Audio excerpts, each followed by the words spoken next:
Good morning, everyone. Good morning,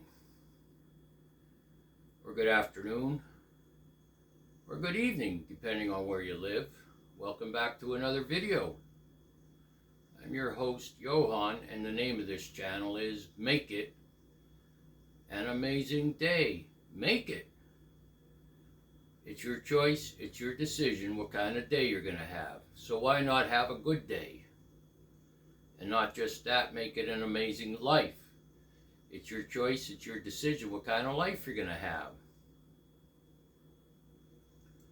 How's your heart today? Is your heart kind? How's your mind? How's your mind today? Is your mind calm and clear? This morning I want to talk about living sober with Lyme disease and other disabilities. Let's talk about it.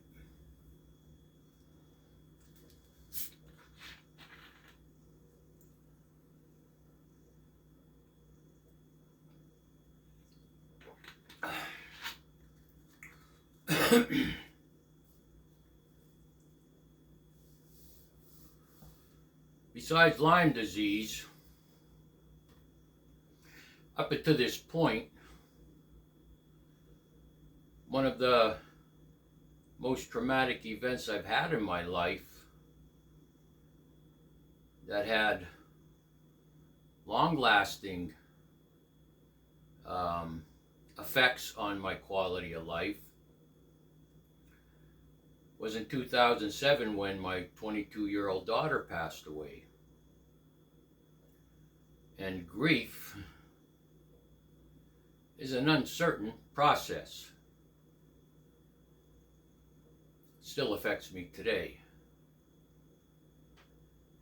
But back in 2022, July to be specific, I was building a sacred grove in the back of my house in the woods, and I was bit by a tick.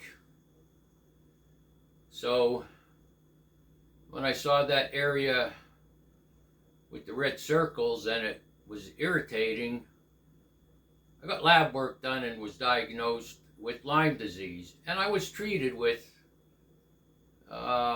antibiotics. And of course, like a lot of things in life, there was no guarantee with that treatment. So pretty much frequently I have effects from Lyme disease, chronic fatigue, stiffness in my whole body, and joint pain. I have other issues as well. Degenerative disc disease in my neck with bone spurs, degenerative disc disease in my lower back with bulging discs, spinal stenosis. Both of my feet are a mess. I was led into the service with flat feet, and it's on my records. And as time went on, that condition got worse. They're full of arthritis. It's painful to walk.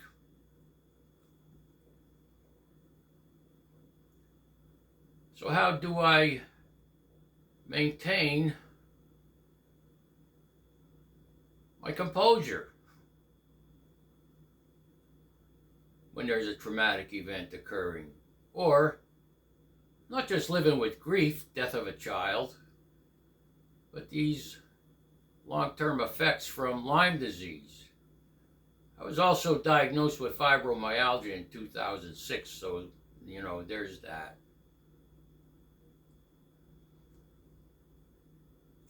I was 3 years sober, clean, sober, and spiritual when my daughter passed away, and I never thought of a drink or a drug.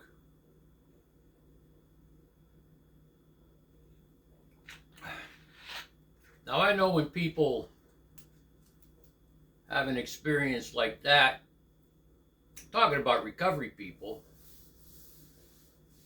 the first thing on their mind is to run to a meeting. Well, I didn't think of a drink or a drug, and I didn't think of a meeting, because I maintain my spiritual condition daily. And there was no need to run to a meeting.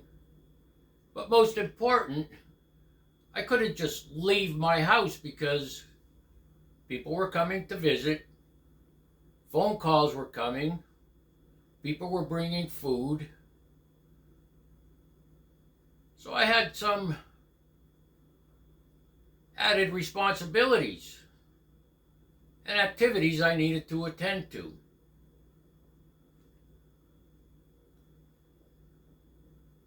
Now, with these conditions I described, they affect my way of life. Lyme disease, fibromyalgia, the arthritis. And it's not just stiff joints, achy joints, and a lot of pain and fatigue. There's brain fog involved. Some problems with memory, the ability to function with a clear mind. And what's helped me get through this, all of this,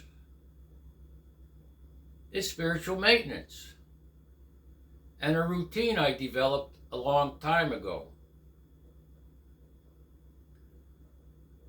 Some other things helped, like exercise and eating as nutritious as I can.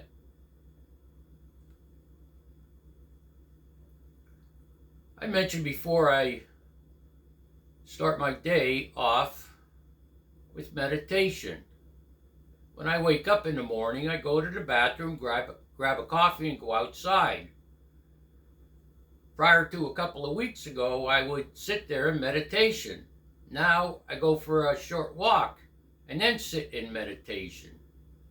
I just let my thoughts flow. And when they calm down, I collect my thoughts. What do I need to do today? What should I do today? What do I have to do today? And what's most important? And also with these conditions, when I'm sitting there first thing in the morning, I think about if there's something physical that I need to do today. And I ask myself, when's the time of the day that I have the most energy? That's usually in the morning. Or I assess the condition of my body as far as stiffness, pain, and fatigue goes, and then I can make a decision about physical activities. This has kept me going. This has helped keep my composure. Do I get frustrated at times over the Lyme disease, fibromyalgia, and arthritic conditions? Yes, I do. Sometimes I get very frustrated, but I don't get down. I don't get down about it because, in a sense, there's nothing I can do. However, albeit nonetheless, I reach out to people, health practitioners, and I do a lot of research. Last week I spoke to my acupuncture therapist about having days recently where by lunchtime I'm worn out, exhausted, weak, and then I lay down and sleep for 4 or 5 hours. And she asked me, could I sleep at night? And I said, yeah, I could still sleep at night. I'm just totally exhausted.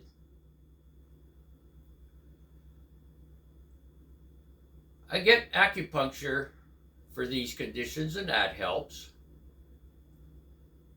I do the spiritual maintenance, meditation, self-examination, and prayer. And she offered me a supplement.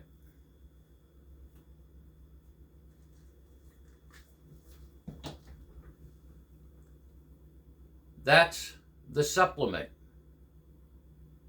It's by Health Concerns, and it's called Channel Flow.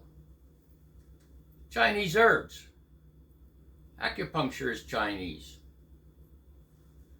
So I started to take this supplement, and it's a game changer.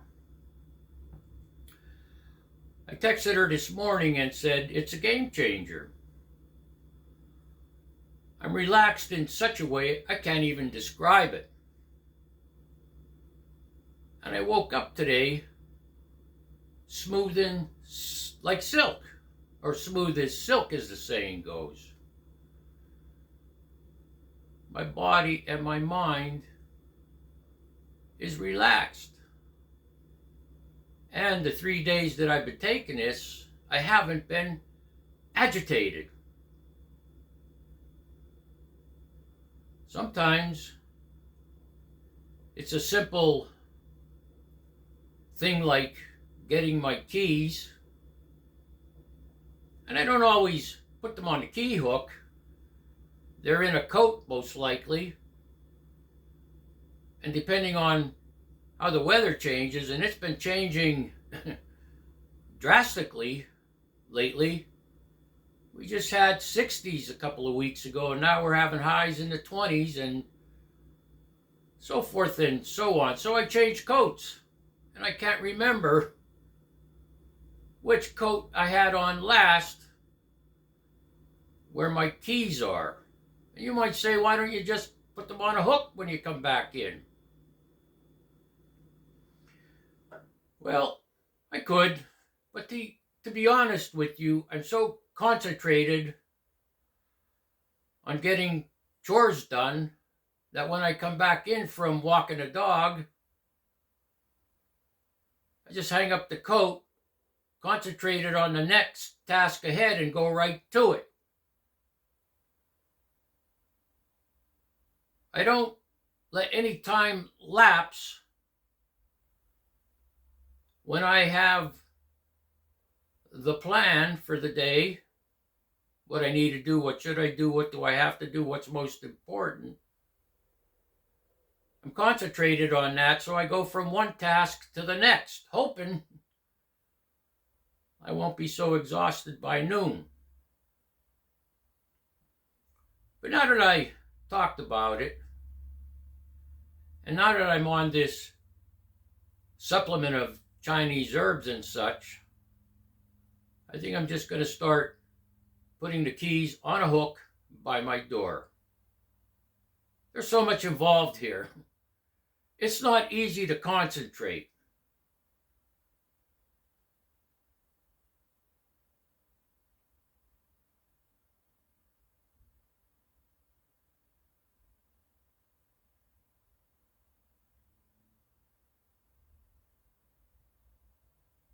I don't think about a drink or drug.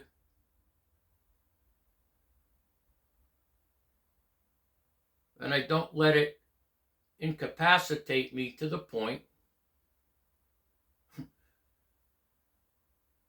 where I do something stupid to myself.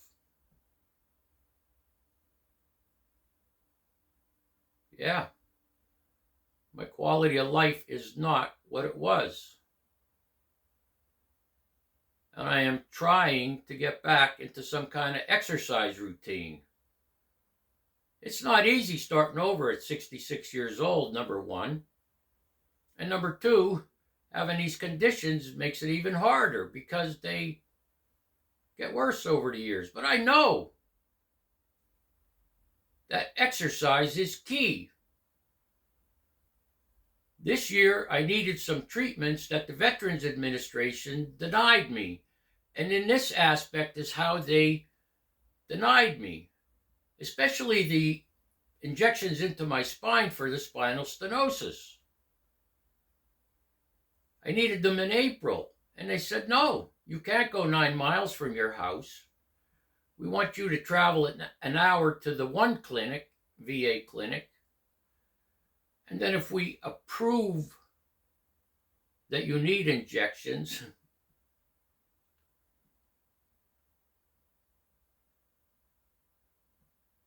and I say it that way because they've approved getting them the last 3 years at a local spine and pain clinic. And I've had these conditions for a couple of decades, and it wasn't until about 3 years ago they said, well, we can't do anything for your conditions, the spinal stenosis especially, so we're going to send you to community care locally for treatments. This year was a really off year for weather, and it's still continuing. But to try to explain it to these people and get them to understand, well, they don't get it. They still don't understand how I got out of my routine. Why did everything go south physically in the spring? Well, I can tell you why. I monitor the weather, and I monitor weather patterns. In April, the polar vortex, that's that air mass that goes across Canada that keeps back Siberian and Arctic air, that disintegrated in April.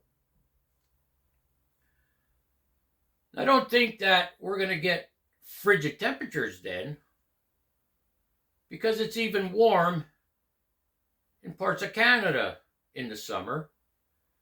But when that polar vortex changed and the airflow, instead of going across Canada, went like this and down into the United States and over the East Coast, it brought with it a weather pattern that we don't typically have in the summer.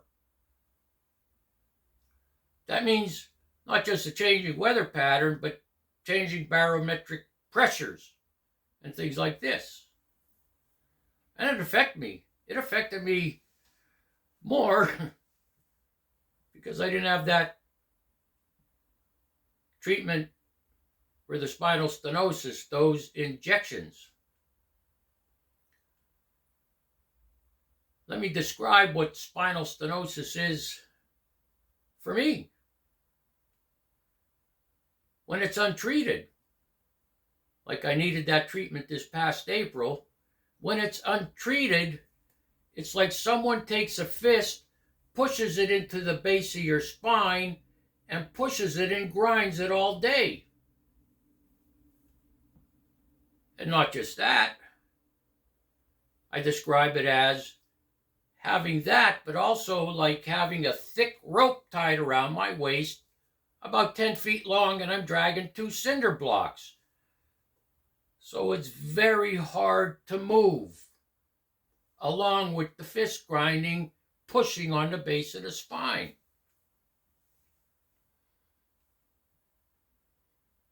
Finally, I had to complain to a congressman about not getting these treatments. But getting back to this polar vortex this year, early April, that dipped down and brought a different weather pattern across the Great Lakes region and the northeast of the United States. It affected arthritis in my neck. It affected arthritis in my feet. It affected arthritis in my right shoulder. It affected arthritis in my 2 hands. Eventually, I got the spinal treatment, got 4 injections. Doc said, I'm going to have to go deep. It's going to hurt. You know, the needles are like that long. I got an injection in both hands and an injection in my shoulder. and the VA allowed me to go back to a chiropractor that I've been seeing since 1995, and they paid for it. So I've had a lot of physical stress this year pertaining to those things, and with it came a lot of emotional stress. Yeah, I was concerned about that, but I was concerned more for my heart because I'm a 3-time heart attack survivor. Stents, I have stents, and the last heart attack was in 2015. I survived the Widowmaker. So this is all going on. And then I start to get Lyme disease and fibromyalgia flare-ups. It's hard to say which one it is because the symptoms are pretty much the same.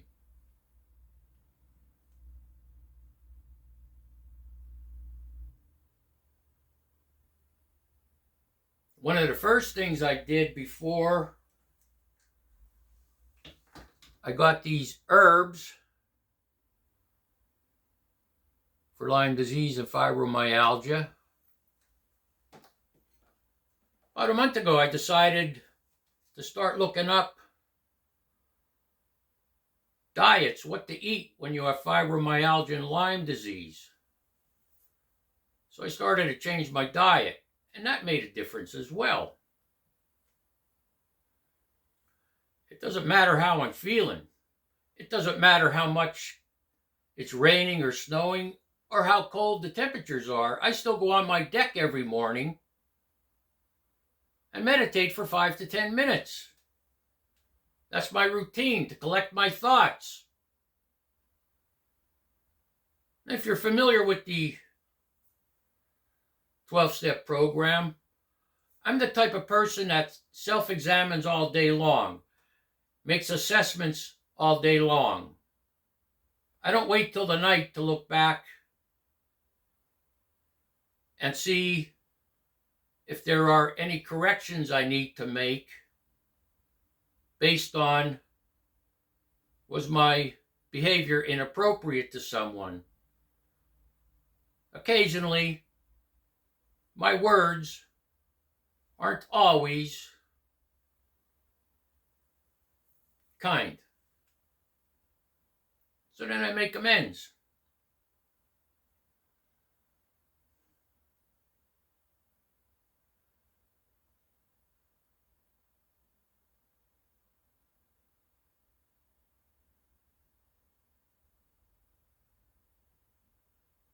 This doesn't make me any better than anyone else. And the purpose of this video,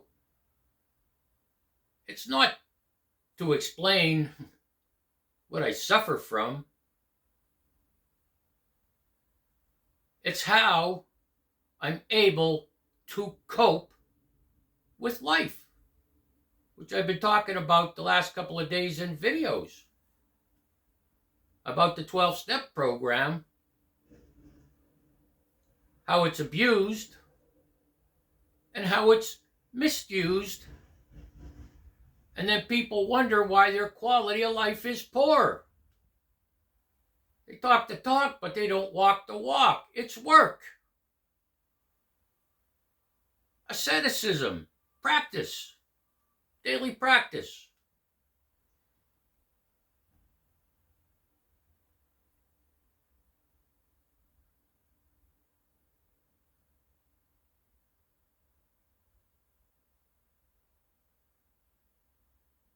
Make it an amazing day. Make it. It's your choice. It's your decision what kind of day you're going to have. And not just that, make it an amazing life. It's your choice.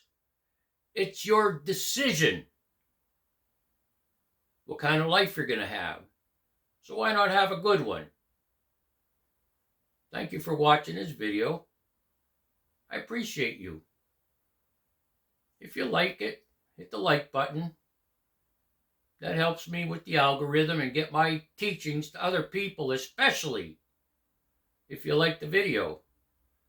And your comments do the same. And be kind in the comments, please.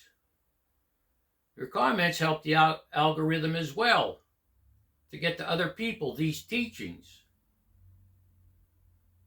And I just want to reiterate something about this channel. It could be monetized. I don't know. I probably wouldn't make that much from them.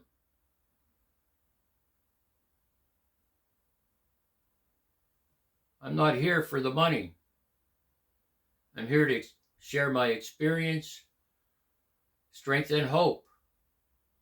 And if you read my bio, I do it through stories, kind of like parables. So if you appreciate my teachings and get something out of them, please subscribe. Like the video. Leave a comment. I'll catch you in the next video. Hopefully. Johan. Peace.